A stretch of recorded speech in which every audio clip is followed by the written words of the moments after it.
Dear doctor, I've got a problem. A long time ago, when I was at a softball game, I got thrown out at home plate and I stopped my foot and I dislocated my knee. And I had to go to the doctor and they gave me x rays and they gave me physical therapy. And they told me that if I did the physical therapy, it would heal. And I didn't quite do the physical therapy, and there was some other kind of thing. So throughout my life, I've had these things going on with my right knee. And at the time this happened, my mom and my dad were both working at the IRS. They worked at the IRS doing different things. My mom worked in one part and my dad worked in the other part. Now, I was a little kid. I was, let's say, this was before I was baptized, and this is before I was in fourth grade. Now, in the last 10 years, my mother had both of her knees replaced with an artificial device. My father was told he needed both of his knees replaced, and the last time I had talked to him, he had already finished one and had to do some recuperation, and then he would need the other knee replaced. And about 6 years ago, I was told that by the time I was 40, I would be eligible for knee replacement surgery myself. They showed me an x ray, and one of my knees looked like it had no cartilage. And then the other knee, very, very, very little cartilage. And they said, you are a good candidate for knee replacement, but you're under 40. And because we anticipate that a knee replacement will only be good for about 20 years, and so because of bone damage, we're going to need to replace it. We only allow two. We only plan for two in your whole life. So unless it's an emergency knee, we're not going to give you the knee replacement till after you're 40. We're not going to, set you up for that. And in the meantime, until then, we can schedule you for physical therapy, and we can get you this gel that we can put into your knee as a lubricant, and then you can acclimate. And then once you're 40, we can begin that process. And that's what they said. And they gave me a prescription for a painkiller, and I left.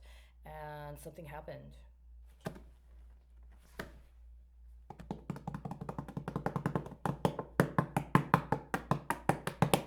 I said, this is bull honky. Not cracker. Honky. As in, no way. I've been on the drugs long enough.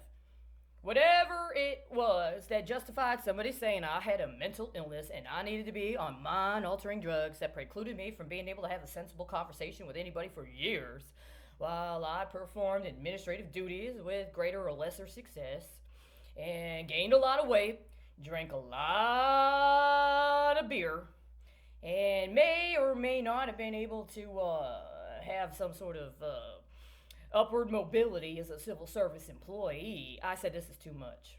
I know it is possible to regenerate my own cartilage. But if I'm on these psychotropics and I'm constantly being etherically assaulted and I don't have the capacity to even meditate, much less do the kinds of things physiologically I would need to stimulate my own regenerative possibilities so that I can begin the process of repairing my cartilage, then I have to understand why. And the reason why is because something is screwing up my brain. And I believe it is these medications, and I need to get off of them. I need to go through the work, however long it takes, of getting myself off of the addiction to psychotropics. See, psychotropics and medications that are prescribed to people who are alleged to have a mental illness are addictive. If nothing else, they are emotionally and psychologically addictive. When you are being tormented because your serotonin levels are escalated, or there is some other sort of, as they say, chemical imbalance going on that either brings you physical pain or impairs your cognitive functioning ability so that you cannot meet your basic needs on your own, then you want relief. You want to be outside of the feeling of being stressed. You don't want to have to deal with all of those distractions or all of those things that prevent you from being able to focus. So you take the medication, and then over time you acclimate and you feel a little better. And if you try to stop taking the drugs, then you start hurting again, so you take the drugs. And so after a while, you cannot conceive of your life without having access to the drugs. And if something happens and your prescription gets cut off or you can't get your prescription filled on time, you start to panic because you keep thinking, what am I going to do without it? I can't function. I'm not going to be able to keep my job. I'm not going to be able to keep my friends. I'm not going to be able to keep my house if I get off the medication. Now, let me tell you, that might be true. I lost my house. I lost my job. I lost my entire community because I refused to take medication. But the other thing that happened is I lost 100 pounds.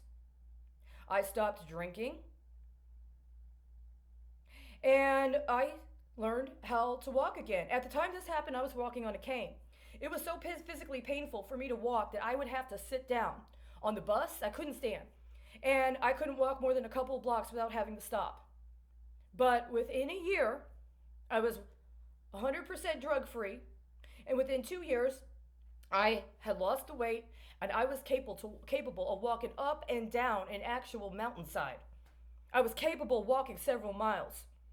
3 years later, I walked 22 miles in 1 week back and forth to places to hook up education so that I could get a job as an industrial inspector. Then I got kidnapped, and they wanted me to get back on the drugs. They gave me a different diagnosis. Then they told me I needed to take psychotropics again. I did not know that is because they were anticipating my 40th birthday, when then whatever they had already laid out in terms of options that other people could buy into by understanding that I had been medically scheduled for knee replacement surgeries after I was 40 years old would start coming due. And when I didn't meet other people's options, nobody allowed in this scheme the possibility of somebody not needing the knee replacement. And I know exactly who. I know every single one of you that signed on to that bill. I know the date you signed on to it.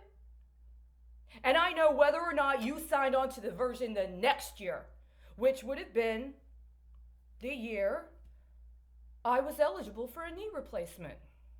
Wouldn't it? Now, it would be completely arrogant of me to think I'm that important. But I'm pretty sure my father, who was a career military member of the United States Marine Corps, was. And I'm sure my mother was. My mother and father together working at the IRS when they did, living where they did. When you were preparing for your presidential candidate's ascendancy, they were that important. And you busted their kneecaps. And you tried to bust mine. And you didn't succeed. And I'm not paying a goddamn medical bill for the rest of my fucking life.